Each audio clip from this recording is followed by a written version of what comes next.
नमस्कार दोस्तों, मैं अजय प्रकाश और आप देख रहे हैं जनज्वार।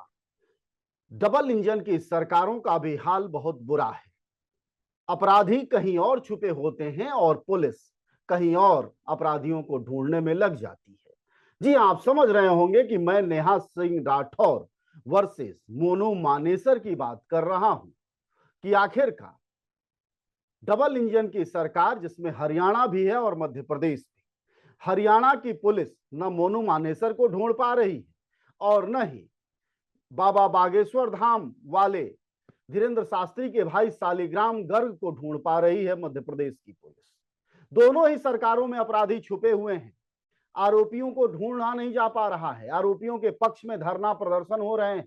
मोनू मानेसर उर्फ मोहित यादव को लेकर कहा जा रहा है कि अगर राजस्थान पुलिस बॉर्डर में घुसने की हिम्मत की और उसने मोनू मानेसर को गिरफ्तार करने की कोशिश की तो उसकी टांग तोड़ दी जाएगी। यह धमकी सीधे तौर पर हिंदू संगठनों के लोग बकायदा हिंदू पंचायतें कर पुलिस को दे रहे हैं, मीडिया में खबरें वायरल कर रहे हैं।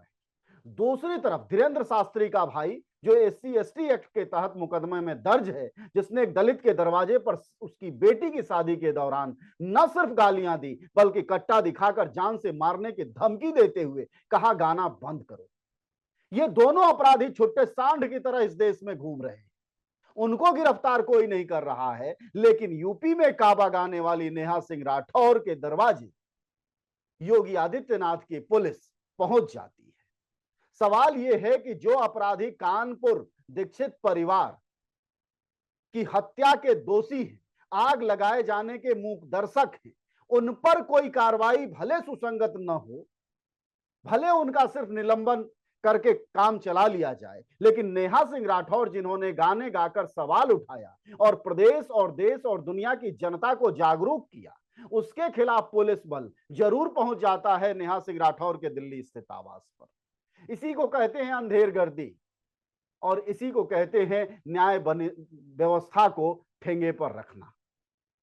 इन तीन राज्यों की कहानियों में से आप समझ सकते हैं कि डबल इंजन की सरकारें यानी भाजपा की केंद्र और राज्य सरकार किस तरह खुद कानून व्यवस्था और पुलिस बल का मखौल उड़ा रही है। मोहित यादव उर्फ मोनू मानेसर, जो कि जिंदा जला देने का आरोपी है। जुनैद और नासिर दो युवक हैं राजस्थान के भरतपुर के, जिनके के घर से उनको खींच कर लाया गया और हरियाणा के भिवानी के लोहारू में जिंदा जला दिया गया बोलेरो के भीतर। उनकी गिरफ्तारी आज तक नहीं हो पाई है और बकायदा धमकियां दी जा रही हैं। योगी आदित्यनाथ अपनी ही पुलिस को भेज देते जरा गिरफ्तार करने के लिए।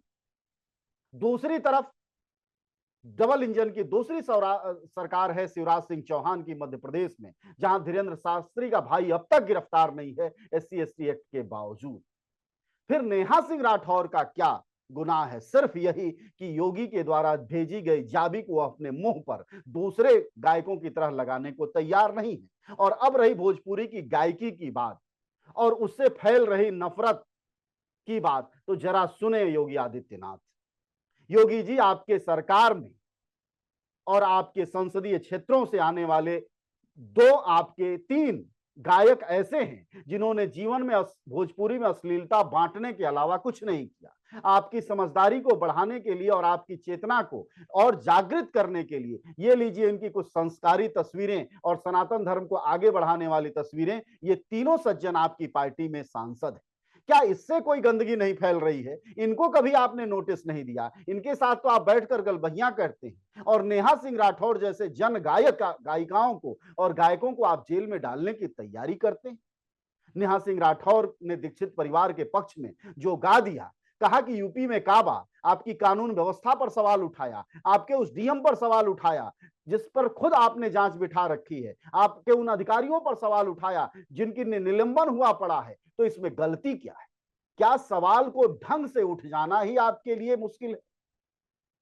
ऐसा नहीं होना चाहिए था, लेकिन ये हो रहा है उत्तर प्रदेश में। और उत्तर प्रदेश में स्थिति ये है कि अगर आप बोलेंगे तो आपके मुंह पर जाबी है, और अगर आप जाबी लगवाने को तैयार नहीं है तो ये नोटिस, ये पुलिसिया धमकी, ये पुलिसिया स्टाइल में कामकाज को झेलने के लिए तैयार रहें।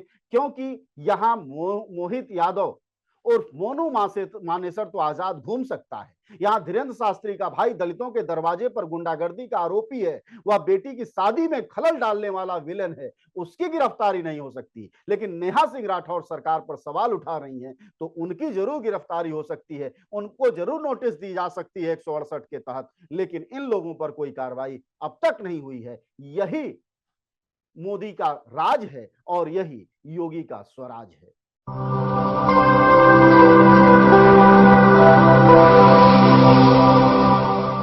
जन ज्वार जनता की